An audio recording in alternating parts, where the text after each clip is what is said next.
据报道，伊犁人民广播电台节目主持人哈尔穆拉提马纳普于2020年8月5日去世。据悉，深受人民喜爱的主持人哈尔穆拉提马纳普在中国的集中营被关押了2年，并于2019年获释。集中营是中国镇压和同化维吾尔人的最强力的手段之一。有消息指出，哈尔穆拉提被释放后接受食道癌治疗。上个月写给朋友的一份信中，他说他的同事和朋友通过微信向他发送了语音消息，并拜访了他，但由于医疗原因无法见面。在社交媒体上，有人暗示他的病情始于他被关押在中国纳粹集中营时。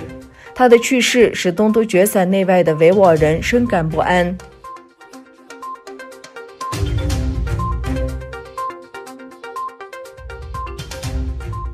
英国广播公司 BBC 目前披露了维吾尔男模特麦尔丹在东突厥散拘留营内的一段视频，透露出其内部的情况。在这段1分钟的视频中，麦尔丹被单独关押在一间很小的囚室中，左手被手铐铐在铁床的栏杆上，右手手持手机在拍摄室内和窗外的情况。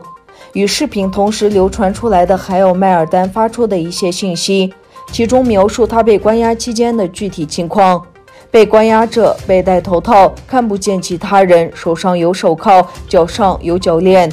BBC 在报道中指出，这些信息是麦尔丹家人送出来。麦尔丹曾于2018年底被指控贩卖大麻而被捕，虽然他的友人辩称他是无辜。2019年底，麦尔丹出狱不久后，他又被警方带到东突厥散投入拘留营，并关押至今。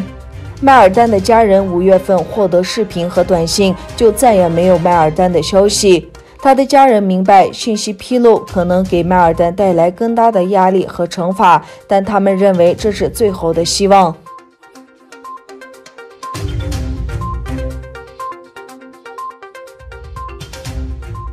瑞典歌手拉森宣布终止跟华为的合作关系，表明不认同中国处理东突厥散维吾尔人与香港问题的手法，并公开批评中国不是友善国家。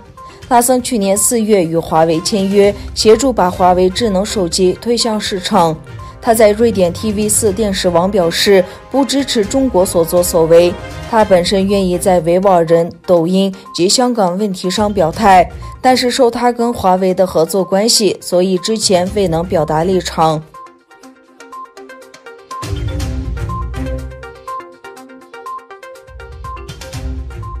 一名哈萨克活动人士因在中国驻阿拉木图领事馆外个人抗议而入狱。8月3日晚，阿拉木图的一家法院裁定阿白芝有罪，罪名是组织未经批准的公共活动和不服从警察的命令。他被判处15天监禁。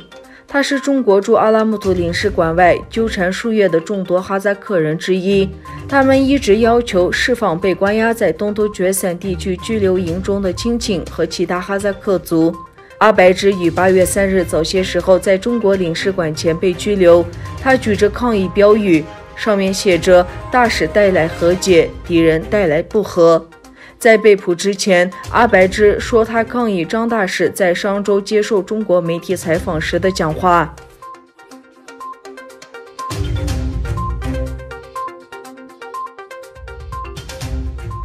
中美第一阶段贸易协议生效满半年，双方将开会检阅执行情况。中美第一阶段贸易协议生效半年，澎湃新闻社引述2名知情人士说，两国定于8月15日召开首次审查会议，与会者包括美国贸易代表莱特希泽和中国副总理刘鹤。会议料以视频形式进行。白宫和美国贸易代表办公室没有评论上述信息，中方也尚未作出回应。上月，美国总统特朗普表示，与中国达成贸易协定对他来说意义小了很多，并指其原因是中国在2019年武汉病毒疾病传播中所起的作用。